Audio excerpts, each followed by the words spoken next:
अस्सलाम वालेकुम पाकिस्तान। हमीद नकीबी आपकी खिदमत में हाजिर है। नाज़रीन, सोचिए आप बाज़ार से पत्तों वाली सब्ज़ियाँ जैसा कि धनिया, पुदीना, पालक, साग और सलाद वग़ैरह घर लेकर आते हैं, और ये आम तौर पर हर घर में सलाद के लिए भी इस्तेमाल होती हैं, और इन्हें धोकर आप सलाद बना लेते हैं और बड़े इत्मीनान से खा भी लेते हैं। लेकिन क्या आपको मालूम है कि इसी सब्ज़ी पर एक ऐसा जरसूमा मौजूद है जो आँख से नज़र ही नहीं आता, मगर आपको कई दिन तक शदीद बीमार कर सकता है। अमेरिका में यही हुआ, और फिर इसके बाद इस ख़तरे ने पूरी दुनिया में ख़तरे की घंटियां बजा दी। एक सब्ज़ी के ज़रिए बीमारी फैली, हज़ारों लोग बीमार हुए, सैकड़ों अस्पताल पहुँचे, और खौफ इस कदर फैला कि अमरीकियों ने सब्ज़ियाँ और ताज़ा फल ही खाना छोड़ दिए। लेकिन अब असल सवाल ये था, वो कौन सा जरसूमा था? लेटेश में आखिर ऐसा क्या हुआ कि हज़ारों लोग बीमार हो गए?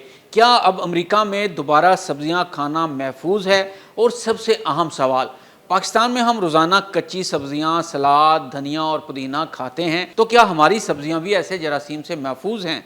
और अगर पाकिस्तान में ऐसी कोई बीमारी फैल जाए तो क्या हमारे पास इसे बर वक्त पकड़ने और इसका ज़रिया तलाश करने का ऐसा निज़ाम मौजूद है? नाज़रीन, सबसे पहले बात करते हैं कि ये बीमारी आखिर है क्या। इस जरसूमे का नाम है साइक्लोस्पोरा।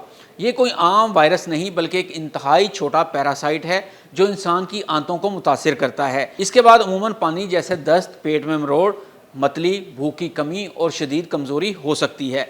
और मसला ये है कि यह तकलीफ़ कभी कम होती है और फिर दोबारा से शुरू हो सकती है। यानी इंसान समझता है कि पेट ख़राब था, ठीक हो गया, लेकिन कुछ दिन बाद बीमारी दोबारा लौट आती है।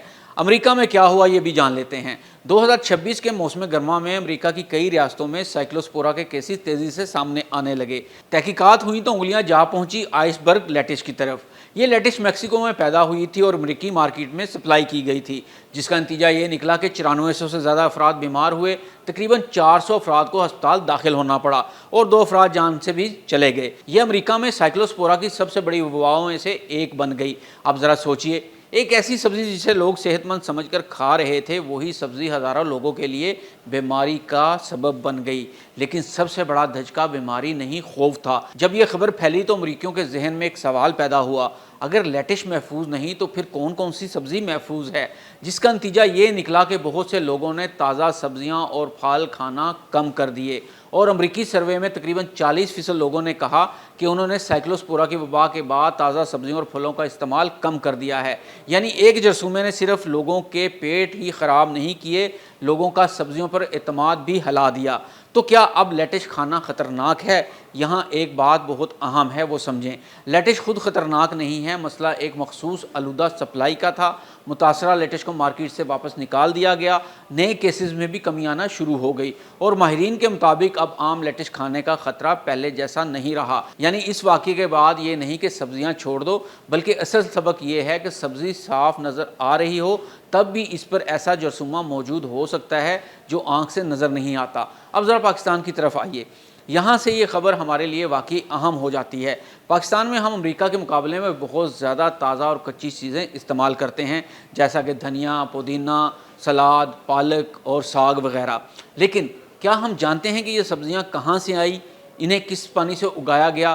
क्या इस पानी की जाँच हुई? सब्ज़ी फार्म से मंडी तक कैसे पहुँची? कितने हाथों से गुजरी? और क्या इस पूरी सप्लाई का रिकॉर्ड मौजूद है? यही वो जगह है जहां पाकिस्तान और अमेरिका के निज़ाम में बड़ा फ़र्क सामने आता है। क्या पाकिस्तान में सब्जियों की चेकिंग नहीं होती? ये कहना दुरुस्त नहीं कि पाकिस्तान में सब्जियों की चेकिंग बिल्कुल नहीं होती। फूड अथॉरिटी मुख्तलिफ जगहों पर खुराक के नमूने लेती है और मुख्तलिफ चीज़ों की जाँच भी करती है। लेकिन मसला ये है कि पाकिस्तान में हर सब्ज़ी, हर फार्म और हर सप्लाई चेन की मुसलसल और बड़े पैमाने पर माइक्रोबायोलॉजिकल निगरानी अमेरिका की तरह मुनज़्ज़म अंदाज में नहीं होती। ख़ास तौर पर एक बहुत बड़ा मसला ट्रेसिबिलिटी भी है। आसान अल्फाज में, अगर आज लाहौर में 500 लोग एक ही सब्ज़ी खाकर बीमार हो जाएं तो हमें फ़ौरन मालूम होना चाहिए ये सब्ज़ी कहाँ उगाई गई, किस मंडी से आई, किस ताजर ने सप्लाई की, किन दुकानों और रेस्टोरेंट तक पहुंची, और इस बैच की बाकी सब्ज़ी कहाँ मौजूद है। ये पूरा रास्ता मालूम करने का निज़ाम जितना मजबूत होगा, बीमारी को रोकना इतना ही आसान होगा। और पाकिस्तान में ख़तरा सिर्फ साइक्लोस्पोरा का नहीं, ये बात भी समझना ज़रूरी है कि अगर किसी पाकिस्तानी घर में बार बार दस्त, पेट में दर्द या मैदे की ख़राबी होती है तो फ़ौरन ये नतीजा नहीं निकाला जा सकता कि साइक्लोस्पोरा है। इसकी वजह आलूदा पानी, बैक्टीरिया, वायरस या दूसरे पैरासाइट्स भी हो सकते हैं। यानी मसला सिर्फ एक जरसूमे का नहीं, मसला تغذیہ، صاف پانی، صاف خوراک اور مضبوط فوڈ سیفٹی سسٹم کا ہے۔ تو کیا ہمیں پاکستان میں سبزیاں کھانا چھوڑ دینی چاہیے؟ ہرگز نہیں۔ سبزیاں صحت کے لیے ضروری ہیں۔ اصل ضرورت سبزیاں چھوڑنے کی نہیں، انہیں محفوظ بنانے کی ہے۔ گھر میں سبزیوں کو صاف بہتے پانی سے اچھی طرح دھونا چاہیے، کچی سبزیوں کو گندے پانی سے نہیں دھونا چاہیے، اور اگر کسی مخصوص خوراک کے بارے میں حکومت کی طرف سے خطرے یا آلودگی کا الرٹ جاری ہو تو اسے استعمال نہیں کرنا چاہیے ہے۔ اصل سوال حکومت سے ہے۔ امریکہ کی یہ پوری کہانی پاکستان کے لیے ایک وارننگ بھی ہے۔ ہمیں بیماری پھیلنے کے بعد یہ نہیں سوچنا چاہیے کہ آخر بیماری آئی کہاں سے، بلکہ اس سے پہلے ہی یہ معلوم ہونا چاہیے کہ ہماری سبزی کہاں سے آ رہی ہے، کس پانی سے اگ رہی ہے، اور ہماری پلیٹ تک پہنچنے سے پہلے اس کی کتنی جانچ ہو رہی ہے، کیونکہ سائکلوسپورا کی سب سے خطرناک بات یہ ہے کہ یہ آنکھ کو نظر نہیں آتا۔ آپ سبزی دیکھ کر نہیں بتا سکتے کہ وہ محفوظ ہے یا نہیں، اور یہی امریکہ کی اس وبا کا سب سے بڑا سبق ہے۔ صحت مند نظر آنے والی سبزیاں بھی اگر آلودہ ہوں تو بیماری پھیلا سکتی ہیں۔ امریکیوں نے خوف کی وجہ سے سبزیاں کھانا کم کر دیں، لیکن پاکستان کے لیے بہتر راستہ یہ ہے کہ ہم سبزیاں چھوڑنے کی بجائے سبزیوں کی حفاظت کا نظام مضبوط کریں، کیونکہ سوال یہ نہیں کہ سبزیاں کھائیں یا نہ کھائیں، اصل سوال یہ ہے ہماری پلیٹ میں پہنچنے والی سبزی واقعی کتنی محفوظ ہے۔ ناظرین، ویڈیو اچھی لگے ہو تو اسے شیئر ضرور کیجیے گا۔ حمید نقیبی کو اجازت دیں۔ اللہ حافظ۔